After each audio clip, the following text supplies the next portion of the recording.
Assalamualaikum. Dalam kesempatan kali ini, kami akan menjelaskan materi tentang strategi penyajian konten baru. Sebelum kita mendengarkan materi, kita kenalan dulu yuk dengan anggota kelompok 6. Yang pertama ada saya sendiri, Putri Uswatun Hasanah dengan NIM A1B1818087. Kedua, ada Devi Silviana Putri dengan NIM A1B1818059. Dan yang terakhir, ada Pranowo Yugo dengan NIM A1B1818083. Oke, langsung saja kita simak materinya. Dalam memberikan suatu materi kepada peserta didik, tentunya kita akan menggunakan model pembelajaran yang menceramahi siswa tersebut, atau memfasilitasinya dengan buku panduan dan meminta peserta didik untuk membacanya dan mencatatnya di buku tulis masing-masing. Lalu, apakah pembelajaran tersebut dapat meningkatkan pemahaman siswa pada materi yang disajikan? Kali ini, kita akan membahas tentang penyajian konten baru. Memotivasi minat pada konten baru. Beberapa pedoman dasar untuk meningkatkan motivasi belajar pada siswa. Yang pertama, minimalkan kecemasan. Bahkan, ada beberapa siswa yang merasa panik dan takut akan membuat masalah, serta takut jika dipinta memberikan komentar. Maka, mereka hanya akan diam dan pura-pura memperhatikan. Guru sebaiknya lebih memperhatikan siswa seperti yang disebutkan untuk memotivasinya, bahwa salah dalam belajar adalah hal yang wajar dan harus diperbaiki. Kedua, izinkan siswa untuk mempersonalisasi proses. Jika kita dapat melakukan sesuatu dengan cara kita, kemungkinan besar kita akan melakukannya dan harus melakukannya dengan baik, daripada jika kita harus melakukannya dengan cara yang diminta oleh orang lain. Hal yang sama berlaku untuk siswa. Ketiga, hormati waktu pribadi siswa. Berilah siswa ruang atau waktu untuk memberanikan diri dalam memberikan pendapat dan mengutarakan pengetahuan yang belum ia pahami. Terakhir, memanfaatkan kekuatan kerja tim. Dalam hal ini, izinkan siswa untuk memilih rekan kerjanya, hal ini untuk memberikan ruang berbicara yang lebih santai. Berikut ini beberapa strategi penyajian konten baru. Strategi pertama, pertanyaan motivasi. Tujuan dari strategi ini meningkatkan minat siswa pada suatu pelajaran.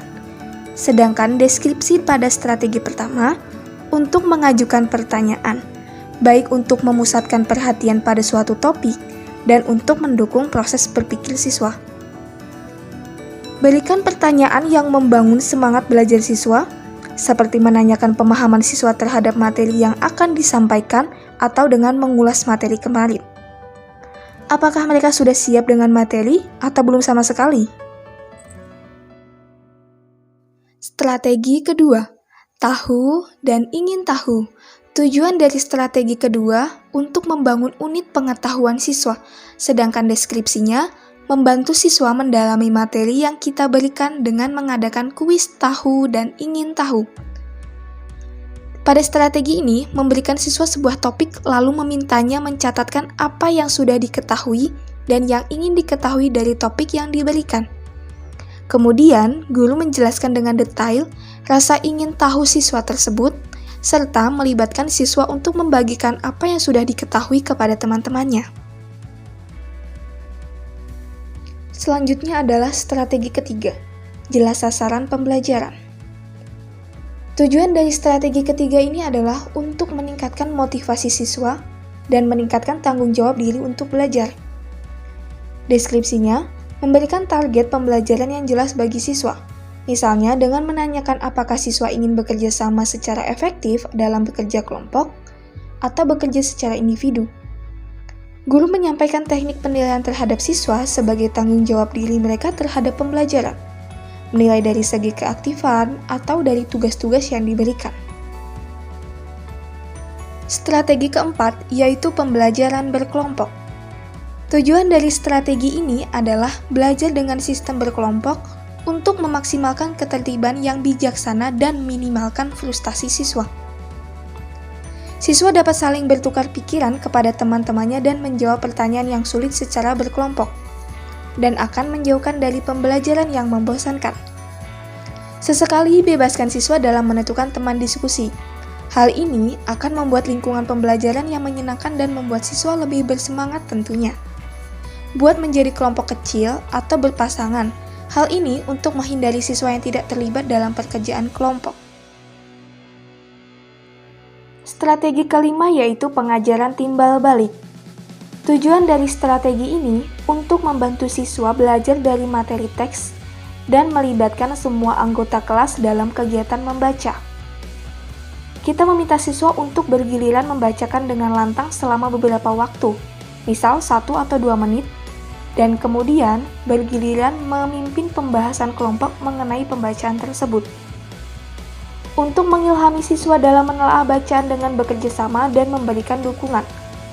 Mengajari siswa sebuah struktur untuk membahas bacaan dalam kelompok-kelompok kecil, serta membimbing siswa untuk memberikan tanggapan atas teks yang ia baca. Strategi keenam, presentasi untuk tugas. Tujuan dari strategi ini adalah untuk memotivasi siswa tentang kesadaran dalam pembelajaran. Deskripsi dari strategi ini memberikan siswa kesadaran akan pentingnya dalam memahami dan menguasai materi, serta memberikan tempat bagi siswa yang ingin memberikan pendapatnya dan membagikan pengetahuan kepada teman-temannya. Misalnya, menugaskan siswa sebuah tugas dan kemudian mempresentasikannya agar siswa lebih bersemangat dan memahami materi yang diberikan dan sebagai bahan ulasan siswa dengan memperhatikan bagian yang salah dan benar sebagai rujukan siswa. Selanjutnya yaitu strategi 7, pembuatan catatan. Tujuan dari strategi ini untuk membuat siswa tetap terlibat dalam konten seperti yang disajikan. Deskripsinya, menggunakan selembar kertas untuk membantu fokus, mengatur, dan melibatkan kesadaran selama pelajaran. Disarankan pemanfaatan kertas secara baik, misal sisi kiri untuk pengertian-pengertian, sisi kanan bagian contoh, serta biasakan siswa untuk menulis apa yang tidak diketahui dan diketahui untuk menambah informasi barunya. Dan jangan biarkan lembar catatan siswa itu kosong, periksalah dalam beberapa waktu. Dan untuk strategi yang terakhir, yaitu serangan VAK, visual, pendengaran, dan kinestetik. Tujuan dari strategi ini untuk menggunakan banyak indera saat belajar, sedangkan deskripsinya menyediakan pengalaman pembelajaran visual, pendengaran, dan kinestetik. Misalnya, seorang guru menjelaskan dengan suara yang keras, ditambah dengan memperlihatkan materi di papan tulis atau infokus. Secara langsung, siswa akan mendengarkan dan memperhatikan apa yang kita perlihatkan di depan. Berikan siswa kesempatan untuk merespon materi yang kita sajikan dengan memberikan sebuah pertanyaan atau memberikan ruang bagi siswa untuk bertanya.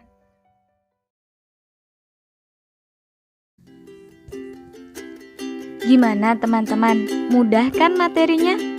Bagi teman-teman yang mau bertanya seputar materi tadi, dipersilahkan ya, kami tunggu. Sampai jumpa lagi di lain kesempatan. Wassalamualaikum warahmatullahi wabarakatuh.